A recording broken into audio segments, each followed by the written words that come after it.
All right. Welcome to Office Hours, World Quant Unit 1, Office Hours 23.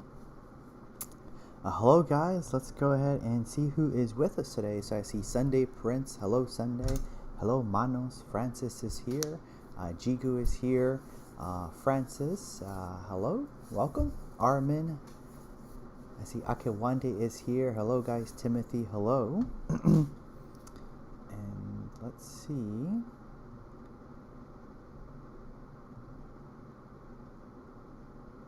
Okay.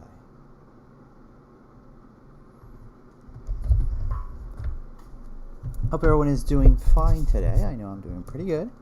And let's see, let me know the topics we can throw up there. I have the DW mini project. The DW mini project up there. Let's make our way through it.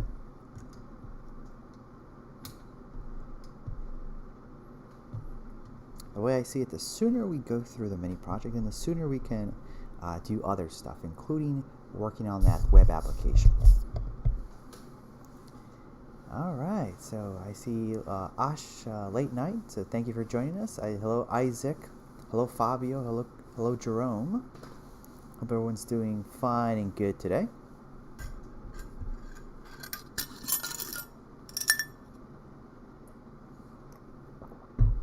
Aphrodis is here. Hello.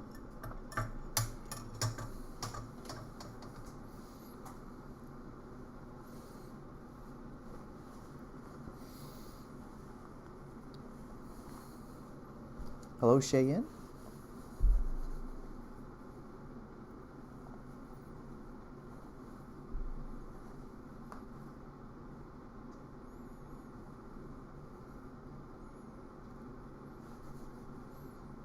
All right, glad you're doing fine, Francis. Hello, Fatai.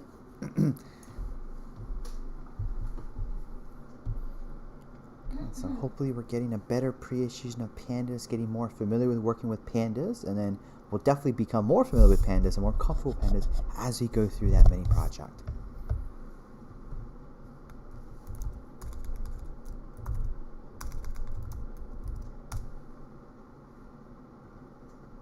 All right, hello Townsend, hello Gertrude.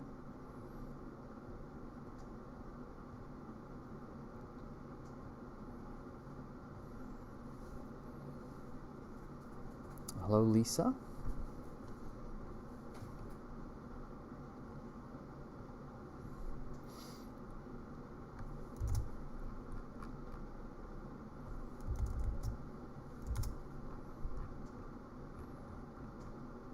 Okay, so I'm going to go back here. Looks like I got an error. Wonder what's going on there. I guess there's no keyword argument compress. I think it's compressed. Huh, not really. No problem. Let me look at that documentation.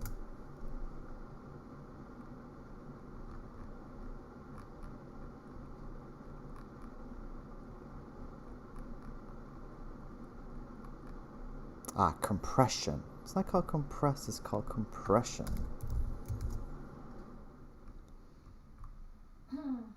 And I need to give it a string. And gzip.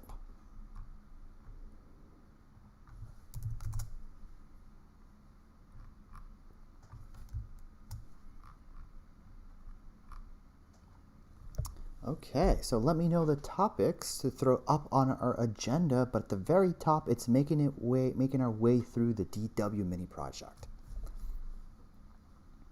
So with that said, feel free to throw your topics. Perhaps they will come up as we work our way through. But with that said, let's go pick it up where we left off and work on Q3 of the DW mini project. So if we look at this question, it says, let's find the most common item by postcode. So this question is very familiar, very similar to what we did in the previous mini project on the PW mini project. But now, of course, we would do it so in pandas and hopefully get a better appreciation of it. Okay. Yes, so I'm doing fine. Thank you, Emmanuel. Okay, so let's start cracking up the strategy for this question here.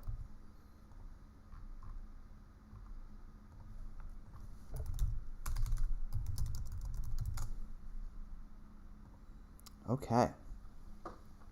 So if we read here, we want to return as our answer the postcode, the item name, the amount dispensed as a percent of the total, and we got to sort our results by alphabetical order by postal code and take only the first 100 postcodes. And however, there is a note here on the assignment that says the following. That says some practices have multiple postal codes associated with them. Use the alphabetically first postal code. And note some postal codes may have multiple B&F names with the same prescription rate as a maximum. In this case, take the alphabetically first B&F name. Okay. So as we say here, it says it looks like there are certain postal codes associated with practices. All right, so let's look at the number of unique practices. Let's do practices.shape. This will give us the number of rows in our data frame.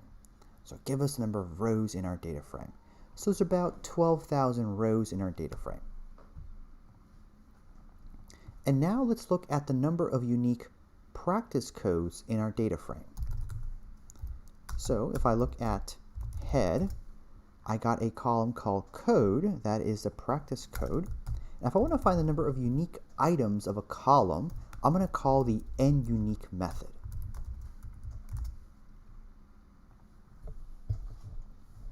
And the nUnique method will return to us the number of unique elements of that particular column. So it looks like while there's 12,000 practices, there are only about 10,000 unique practice codes. So there's some redundancy in our results, in our data. And what we want to do is that we want to, certain practices have multiple postal codes. So what we should do is we should take the alphabetically first postal code. So there's several ways to go about doing this. And one way is we can go ahead and call the sort values method. So I can take my practices, I can say sort values, and I'll sort by the post code. Let me just take head. And there we go. Notice we sorted by the post code, which is this very far column here. So now what we're going to do is we're going to use the method called drop duplicates. There's a method called drop duplicates. Let's go ahead and use it. And the way it works is that we specify what columns to use as to drop the duplicates. So if we say subset equal to code, what we are saying is go ahead and drop. The way you count as a duplicate is 2 rows have the same code column. The code column value, sorry.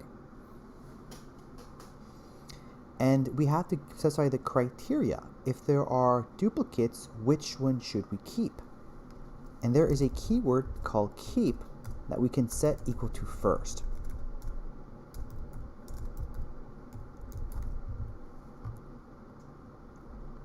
So if I were to read this from left to right, we're taking the practice data frame. We're going to sort by post code. And by default, sorting is from ascending order so that the alphabetically first post code's at the very top. And that looks like to be the case. We're going to call drop duplicate. So drop the rows that are duplicates. And since we say subset equals code, a duplicate row is one in which the code column is the same. And how do we reconcile those duplicates? Which one should we keep? We'll keep the first one. Questions so far?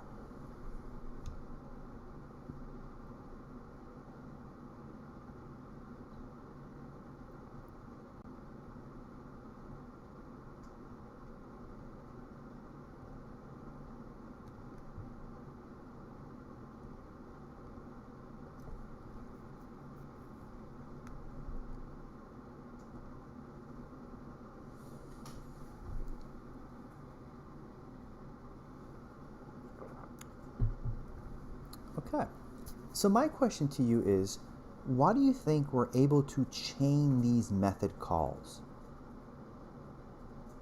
Why do you think this is possible?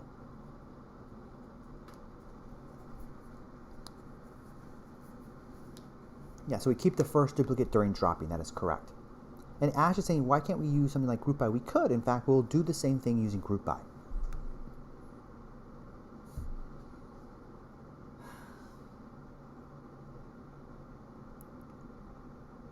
So why are we able to do these chaining method calls? Notice we call practice, we call sort values, drop duplicates. Why are we able to chain these operations?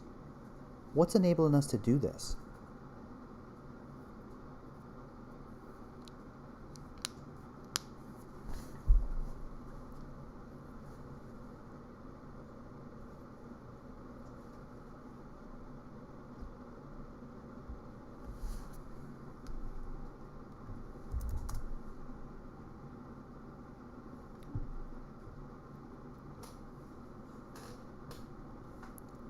So the thing to keep in mind is in pandas, when we call a method of a data frame, by default, it's going to always return a new data frame.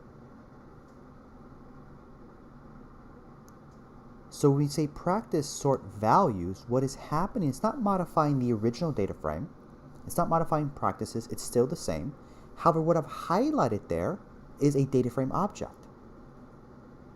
So calling sort values, which is a method of a data frame, returns a new data frame. Well, that means I can proceed to call another method of a data frame. In this case, drop duplicates. So that enables me to chain these method calls. And someone is asking, does it drop the entire row when finding a duplicate code? Yes, that's what it does. Since we say subset equals to code, the criteria for a duplicate row is having the same code value. And since we say keep equals first, we keep the first instance of it. And remember that we can always look at the documentation. Let's look at the documentation. Right. By default, it is keep first, so we don't have to specify first, but it's more readable. We have a couple options, first, last, or false, which is drop all duplicates.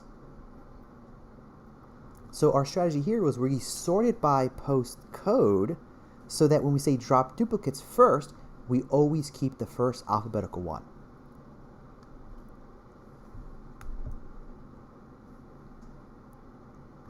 And then I'm going to go ahead and assign this to a new data frame called practices unique. What I'm going to do here is I'm going to separate these method calls to make it a little more readable. Break it down in multiple lines. And the best way to break down this into multiple lines is we're going to wrap the entire expression in parentheses. And this hopefully will be more readable. If I look at this, I say, oh, okay, we take the practice data frame, then we sort by values, and then we drop duplicates. And yes, as Priya says, since this returns a new data frame, we have to make sure we assign this to a new variable name. If not, we're going to lose the result. And that's what we do. We assign it to practice unique. So I'm going to run this here, and I'm going to look at head. Okay, so that appears to be correct. And I can look at shape. And notice we have dropped the number of rows in our data frame based upon the number of unique practice codes.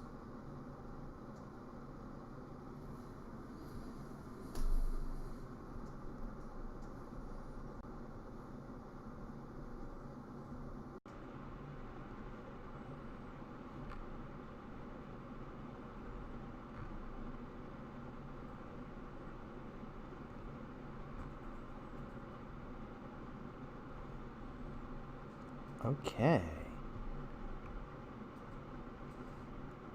Questions about doing this via this method, which isn't the only way. The nice thing about pandas is that there are oftentimes multiple ways to do something.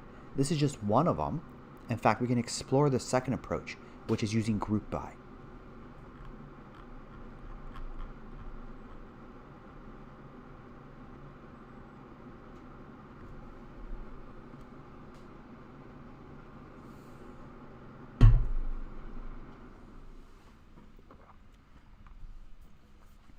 Okay, so let's look at the second approach. So I can also call sort values by postcode, and then I can call group by. And I'm going to group by, in this case, the code. So this is going to take my data frame and create multiple groups based upon the code value. And there's an aggregation method called first, which will take the first row of each group. And so that's what I have there. And I'm going to look at shape. And there we go. We have the same shape as before, the same number of rows. The reason why we have one less column is that, remember that when we do group by, the field we group by ends up being the row label. Don't forget about that. When we do group by, the column we're grouping by ends up becoming our indices, our row labels. Which kind of makes sense, because then it makes it easier to look for certain rows. Remember, you think about grouping by as we group by a certain field, and then we do some aggregation method that returns to, let's say, one result of each group. We group by state, and then our state ends up being our row labels, our indices.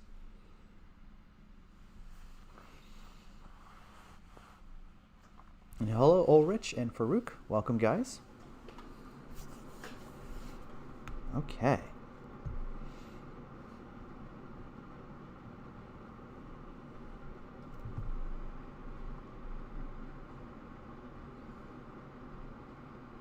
So now we found a way where we can get all the unique practice codes. So every practice code has a unique postal code. So choose which one you like. I prefer the drop duplicates because it exposes you guys to this drop duplicates method, which is very useful in Pandas. So choose whatever you like. But now we have a mapping that goes a one-to-one mapping between practice code and its post code. So I think we're ready to actually dive more into the problem.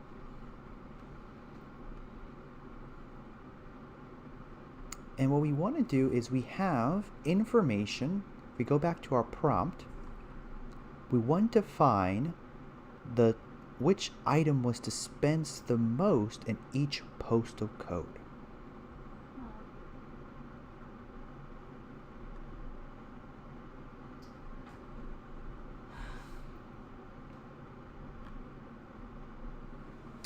So now what we have to do is let's examine that Scripps data set. We have that Scripps data set. Let's look at the head. So here is our prescriptions. And notice there is no postal code. We don't have what was the postcode where that prescription was made. However, the data of postcode is stored in the practices data frame. In fact, it's stored in the practices unique that we created right above. So what do I have to do? What should I do next? I have my Scripps data, but I want to find the most items prescribed for each postcode, but I don't have it in my Scripps data set. What do I need to do? What are your suggestions?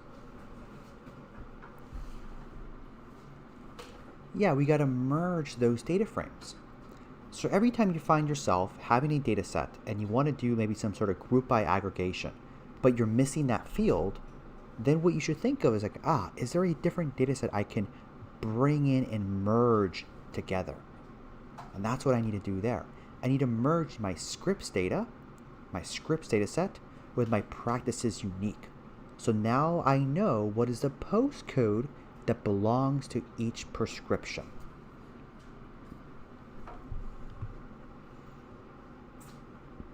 Okay. So I'm going to move this cell down. I'm going to say Scripps with postcode. A little long name, but pretty clear what we're working with here. I'm going to say Scripps, and I'm going to say merge. I'm going to merge in the practices unique. And what are the two columns I should merge on? What are those two columns I should merge on?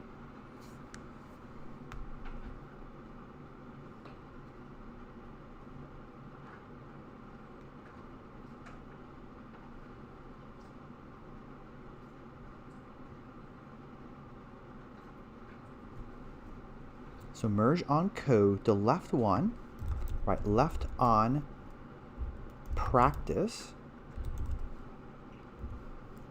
And on the right one, the right on, if I examine here, the right one on, let me go ahead and create a new line, practice's unique head, on code. So practice and code. So now those two columns have different names. So here we have to be explicit to pandas. I think yesterday it worked out that the column we want to merge on has the same name between the left and right. So you just say on. Here we have to be a little more explicit. Left on practice, but right on code. And then we had to decide what type of merge we want to perform. Should we do a left merge, a right merge? What type of merge should we perform? An inner merge? Any suggestions?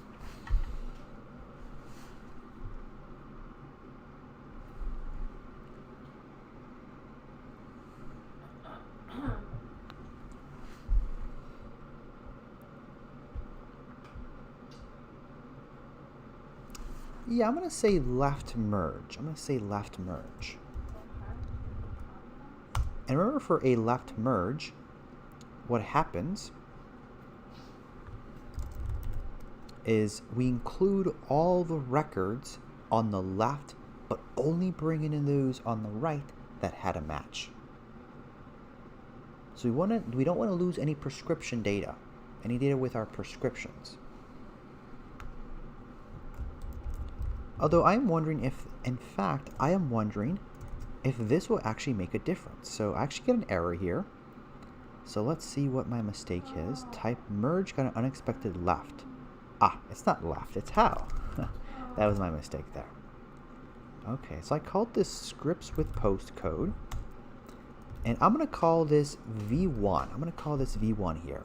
Because now I'm curious to see whether I'm going to get different results if I do an inner or a left.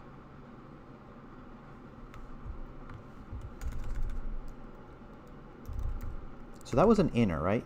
I think I said inner here. Ah, sorry guys, I think I said left, then I wrote an inner. So I'm going to say inner here. That's probably a better name. That's probably a better name than V1, because what is V1, right? All right, readability counts in Python. Okay, so let's run this here, and okay, and then I'm going to copy paste this here. Let's create a new cell. Let's just try it out. Let's see what happens if I did a left merge. Ah, I'm really messing up today. I say inner here, and I say left here. And okay. All right, and let's go ahead and compare the two. Let's see if we set them equal to each other. Use the equality operator, sorry.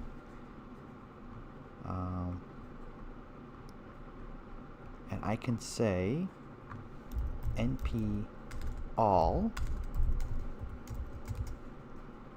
false. There are some differences.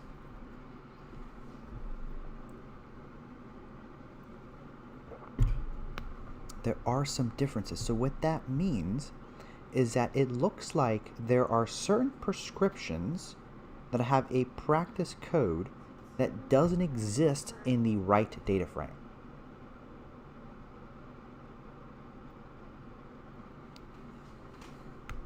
And we can also have this verified this.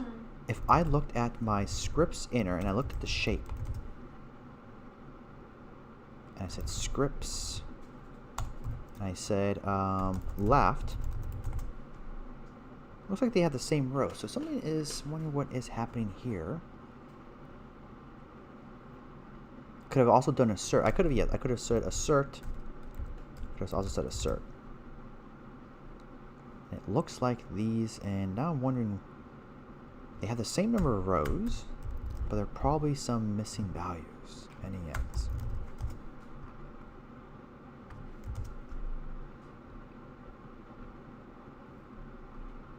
Okay, so nonetheless, there's be some slight differences whether we did an inner or left.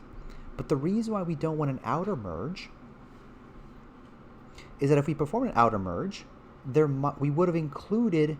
What can happen is that in our prescriptions data set, there could be some practices that aren't used, some practice codes that aren't used.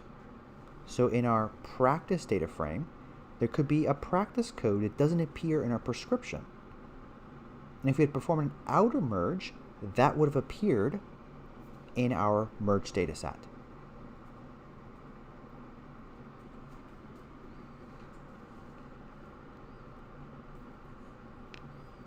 And my choice here is to do a left merge. And the reason why I'm advocating for a left merge, and we probably won't get too many different results. Probably not too much different results. In fact, we can probably test it out, see what the grader says. If we've done a left merge, we want to do a left merge because we want to include all our prescriptions, all our prescription data. We don't want any of those left out. We would lose some of them if we did an inner merge.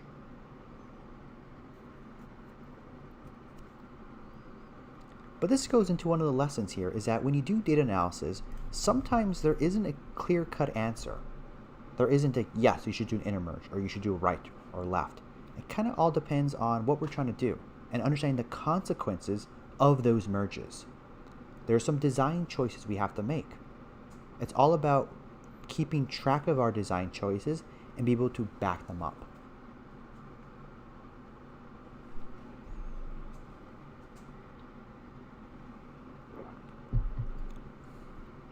So we'll go ahead and use the left merge.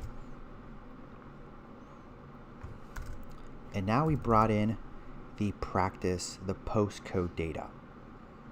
So now that we have the postcode data, we want to find the sum of all the items for each postcode and BNF name. So now with our data set with the postcode, we want to find the sum of all the items for each postcode and BNF name. So what does that suggest that we should do?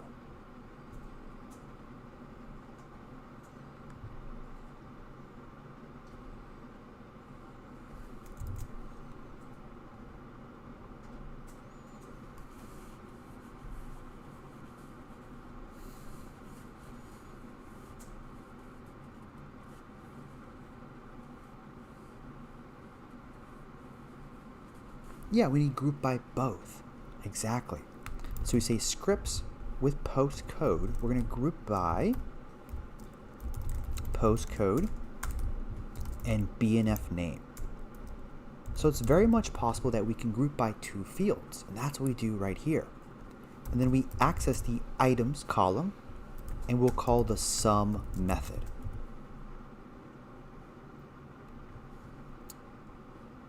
And we'll call this total. Let's call this total. Totals. And I get a kernel restarting. My kernel has died. Oh wow. And that probably what happened there is we only have 1 GB for each pod, and I had created these two different tables, inner and left, and well, I only have so much memory. So looks like my pod died. So I have to restart and clear my output. That's what happens when I make too many objects in memory. So I should probably comment one of these out. This one here. Save that. And let's go ahead and where we are right here, cell, run all above.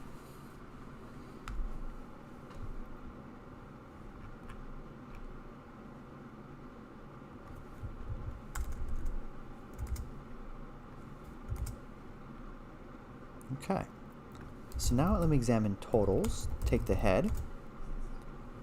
So what I have here is I have a multi-index. I have postcode and BNF name.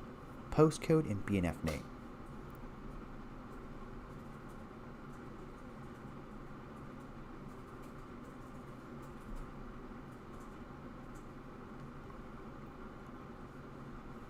So I don't really like this multi-index. So what I'm going to do is I'm going to call reset index. So every time you find yourself that you have indices that you want instead to be columns, you should reach into reset index. So that's what we do right here. So let me break up my code to make it more readable. So we group by, and then we go ahead and calculate the sum, and then we go ahead and reset index. Reset index. And now let's examine totals. And now we have as a data frame with those individual columns. We've taken our indices that had multi-indices, but the postcode and the BF name, we make those as columns by calling reset index.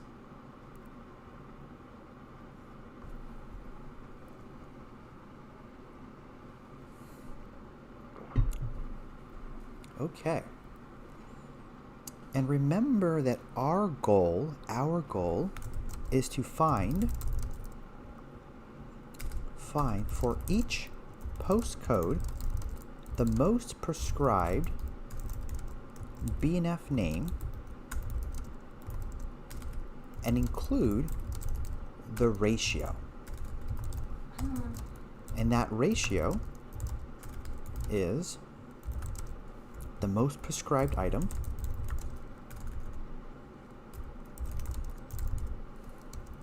over, for that postcode, over total items prescribed for that postcode.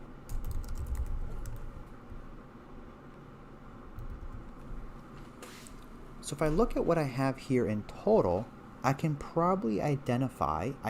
identify very easily the most prescribed item in the postal code and how many times it was prescribed. But, so I have the numerator, but now I need that denominator. I want to find the total number of items prescribed for each postcode. So what does that suggest we do next?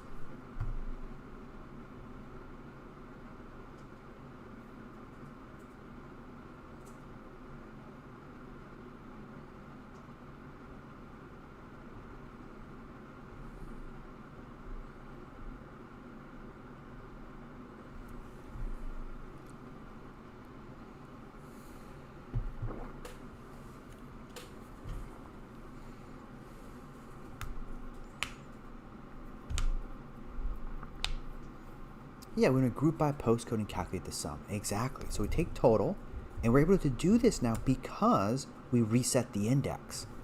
So we group by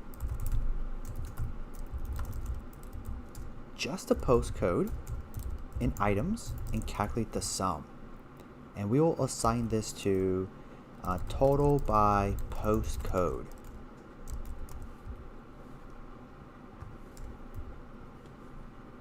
So assign that, and we'll take a peek at it. Okay.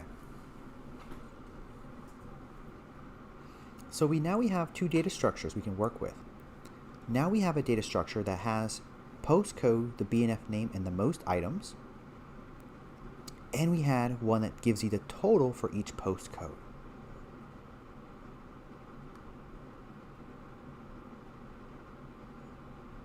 So I'm almost there. So now I got a data structure that has the numerator and the data structure that has the denominator. So I gotta bring them together. I gotta bring these two data structures together. Because what I want here is I want a column that would have the numerator.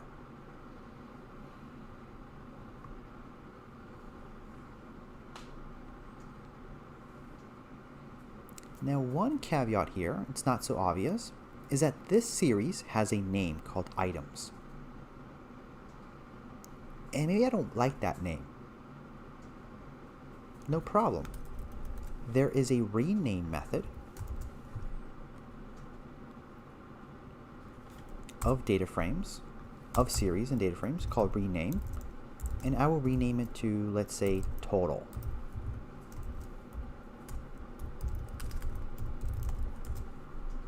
Now it's called total. It's a little subtle, but it's going to help us out just in a bit.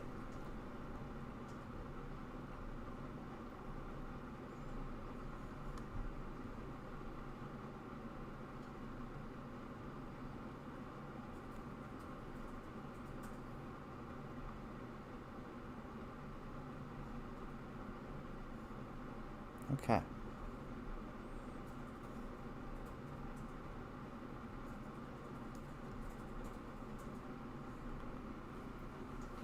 So I have this data frame and I want to add to it this new series. So I see some people starting to think of dictionaries, for loops, realize they are no-nos in pandas. Exactly. You shouldn't be writing for loops in pandas. Pandas has those built-in methods that are optimized, that are vectorized.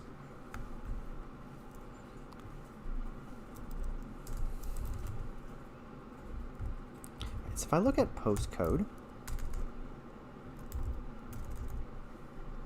so I've got to be able to merge these two things together. I got to merge this totals with this series here. Now that suggests I should do a merge, a pandas merge. But I, in fact, can do it a different way. And sometimes it's nice to know the second way, which might be easier at times. Every time you find yourself with a data frame, and there's a series out there in a different variable, and you want to combine those together, you might think of doing it as a merge, but the other way to do it is just via a simple assignment. So what we're going to do here is I'm going to take this totals, and I'm going to set its index to postcode. So I can set the index to postcode. So now if I look at it, I have a data frame with the index set as postcode.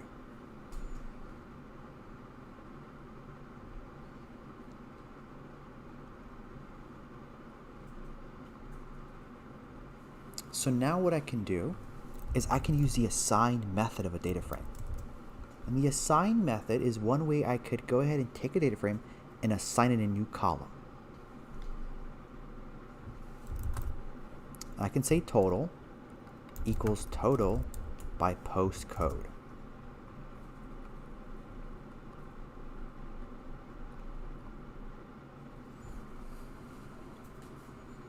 So if I were to read this here, is I go ahead and take my data frame, I set the index to postcode, and I assign it a column called total equal to this series here. And remember that one of the fundamentals of pandas, one of the philosophies behind pandas, is that these operations occur usually by matching row label. And since I set my rows as postcode, then what's going to happen is that it takes this series here and it says, okay, you're 2,731. I'm going to assign you to, since your index is this here, I'm going to make sure that you fall into that row that has this value.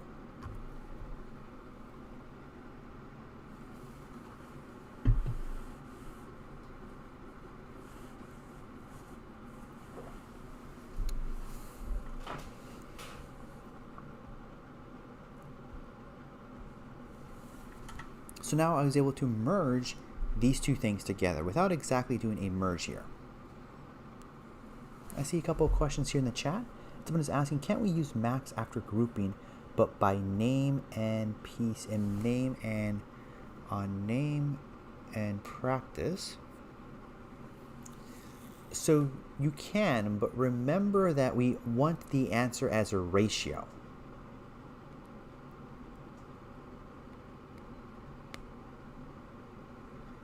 We want that, if we're looking at a piece of information that we want to send the grader, we want the postcode, the BNF name, and this ratio.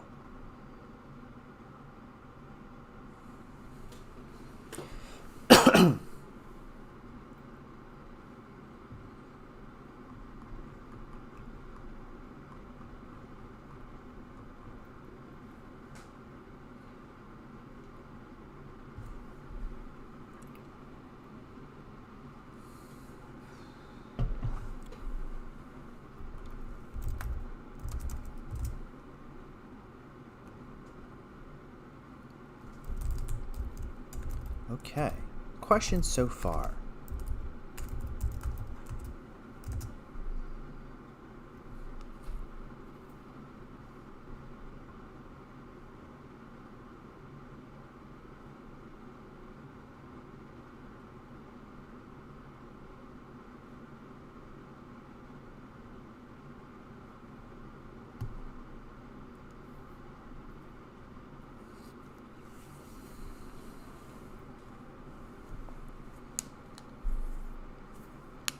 So now we have a data frame called totals that has the postcode, the BNF name, the numerator, and the denominator. And since we have all those pieces together in a single data frame, it becomes very easy to create a new column. So what I'll do here is I'll create a new column called ratio and set it equal to totals items over totals total. I probably should have used different names, but oh well.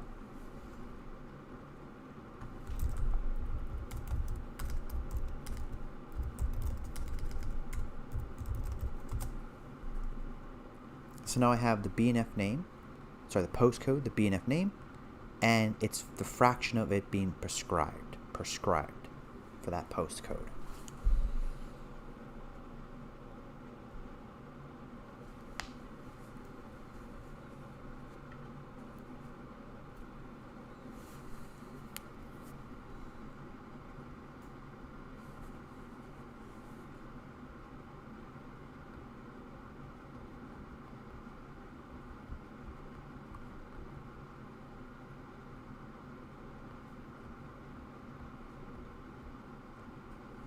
Okay. So now what I gotta do is I want to figure out, of all these rows of the same postcode, which one had the largest ratio. And I not only want the value, but I want the entire row.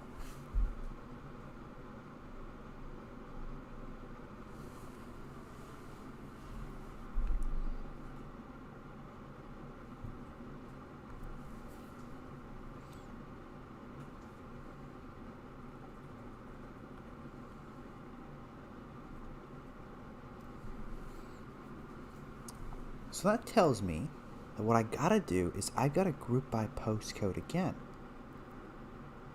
And then for every group, pull out the row with the largest ratio value.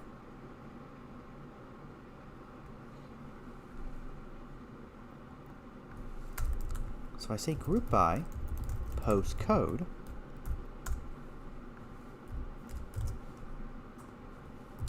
Then there's several ways to go about this, but what I could do is I'm going to use the apply method. And in the apply method, if I work on a group by object, that function will be applied to every single data frame object.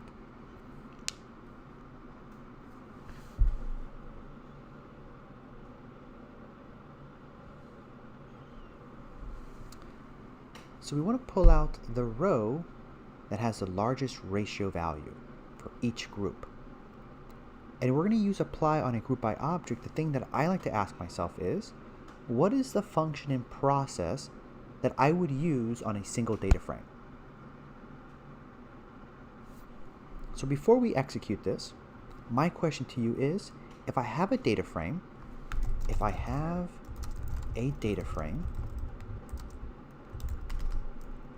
what should I do to get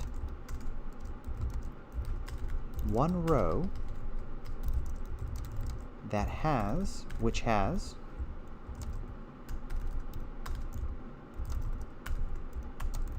the largest value for a given column?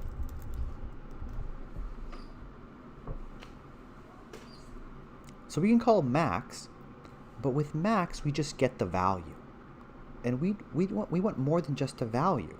We want the entire row.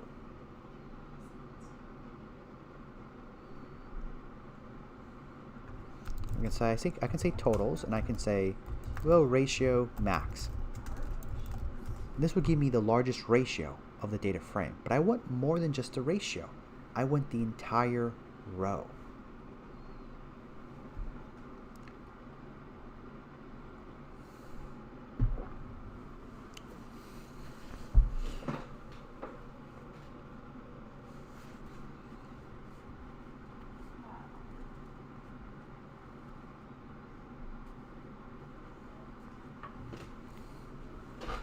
So we could select the row with that condition.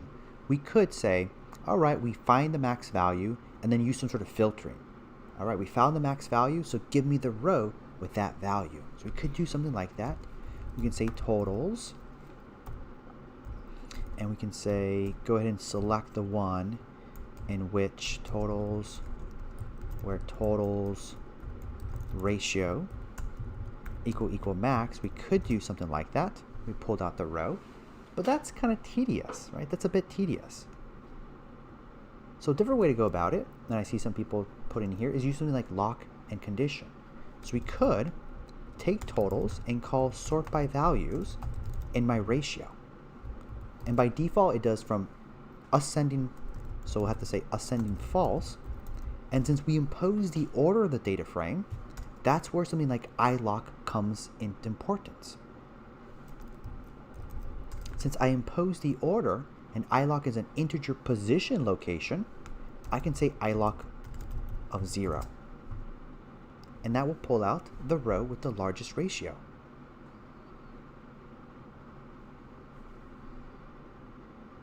And since there's so many ways to do things in pandas, let's look at other ways. I could call the n_largest method.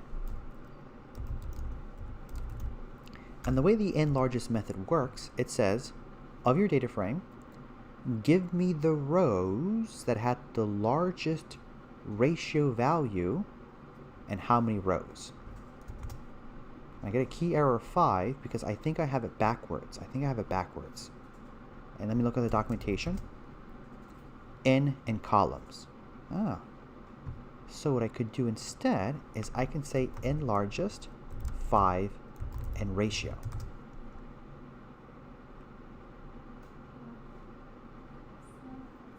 But since I only care about the first one, the largest period, I can say 1.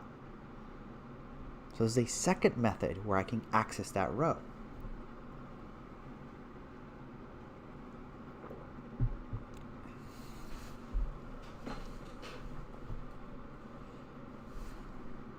So we did it 4 different ways, right? 4 different ways.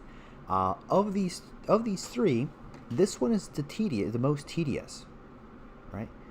This one was less tedious. Sort values and then use ilock, or we could have used head, right? Another one, a deviation here, a variation of it is calling head. We could call head 1 instead of ilock. But n_large is most people's favorite.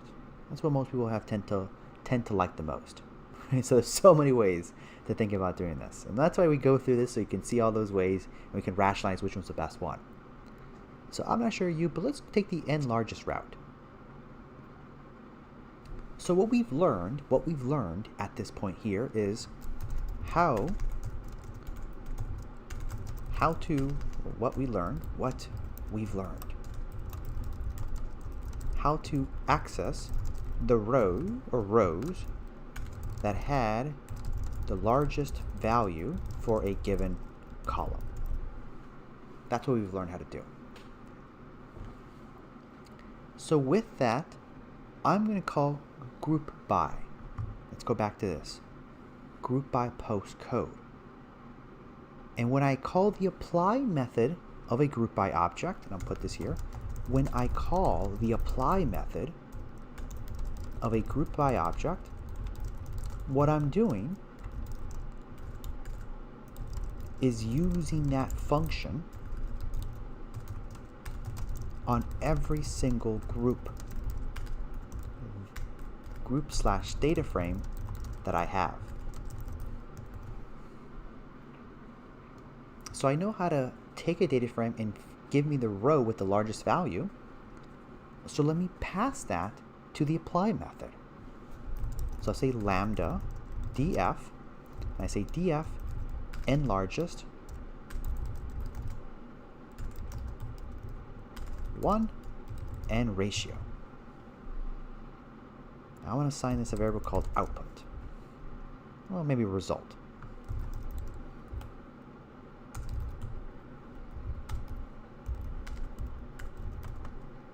And the way to read this is we're going to take the data frame called totals. We create groups for every postcode value, and then for every data frame, if you think of group by as creating multiple data frames that all have the same postcode value, whatever field we group by, we use this function on it. which says return me a data frame with one row that had the largest ratio value.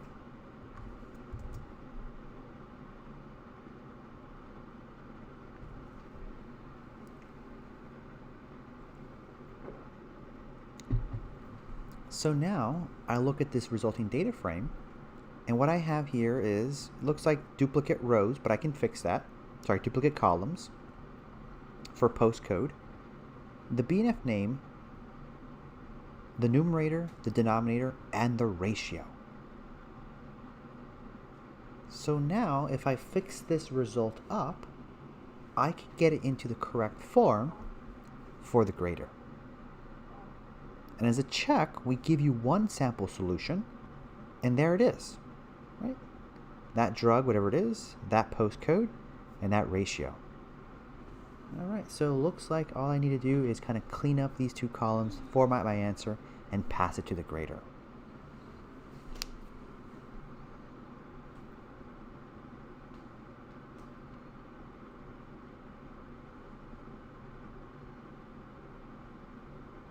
Someone is asking, why did we get duplicate columns? And in my opinion, it's sort of a bug. Yeah, a slight bug with the n largest method. The thing, what happens here is that the result of group by, the column we get out, the index we get out will be group by, is whatever we group by.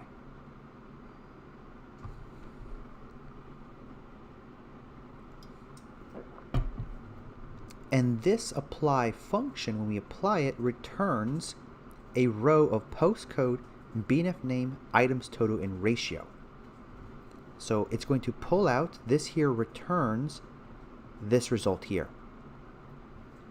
But since group by's behavior is to add a index of the group value, that's why you get the duplicate. It's a little annoying, but it's the result of using this function n largest, and the fact that when we use group by, the row label we get out is what we're grouping by. It's a little annoying, but oh well. And someone is asking about the n largest. Does it have a default value? I'm not sure, but let's look that up, right? Let's look that up. Look at the documentation. And it appears that it doesn't have a default value, so we need to specify it every time we call that function.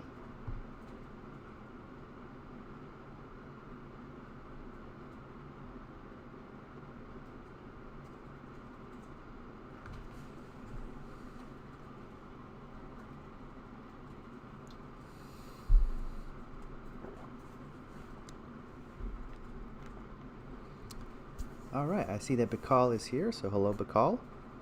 What's up? Just doing office hours. Okay, any follow-ups with this question here?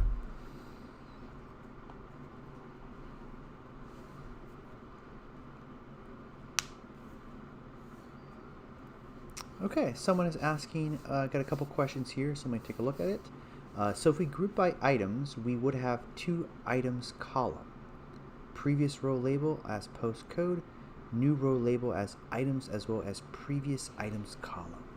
I'm going to dissect that further. So if we were to group by items, we would have two items column. Yes, I believe the answer is yes. And let's just put my code where my mouth is. I don't have that. Let me think of why that is the case.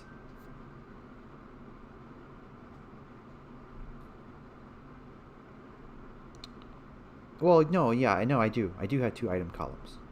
They're just not next to each other. Which is fine, because we know in pandas doesn't really work with order, right? Pandas doesn't really like working with order. Pandas really likes working with row labels and column labels. And in my opinion, this is sort of a bug in pandas. Because pandas should probably realize that you have a column with the same thing, so it should probably drop one of them. But unfortunately, it doesn't. It's a bug in pandas, in my opinion. All right, someone is asking about, out of topic, how to justify a line column left, center, or right. Are you asking of how to I format this output here? For example, have the column names to be centered and so forth?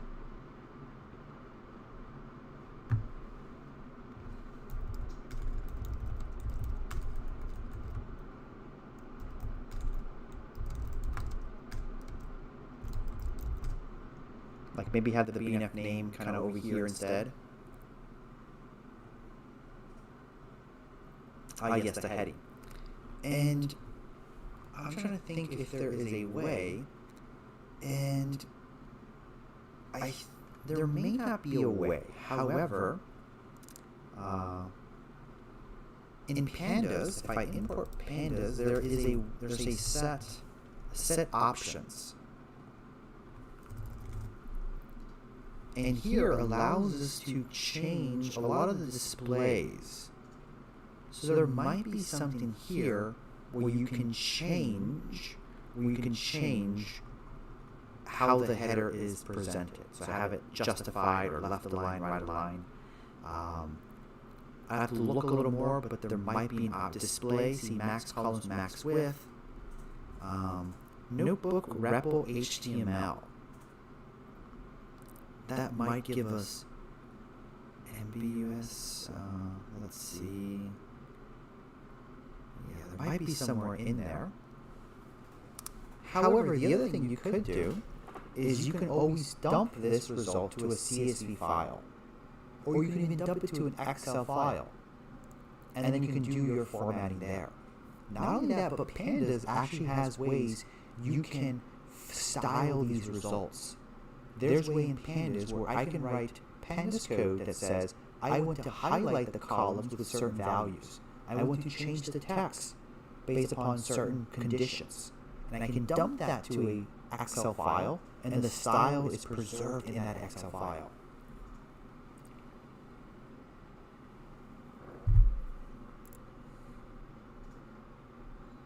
Okay.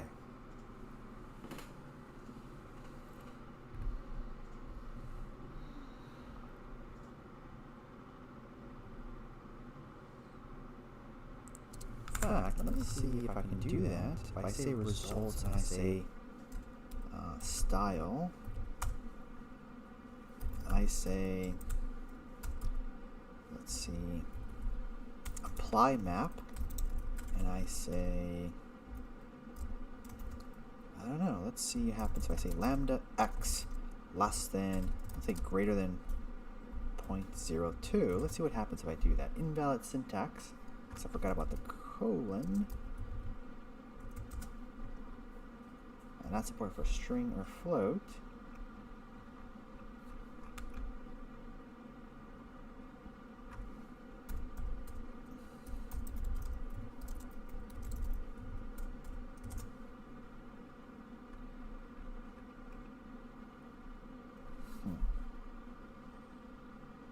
To look up the code, but there are ways you can style this result here. Okay, other questions people have before we move on?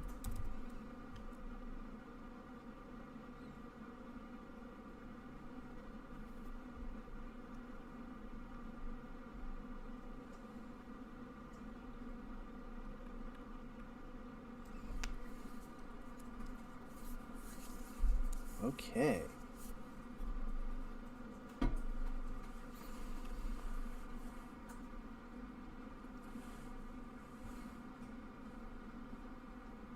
That was a long question. Not I realize. It's a pretty long question.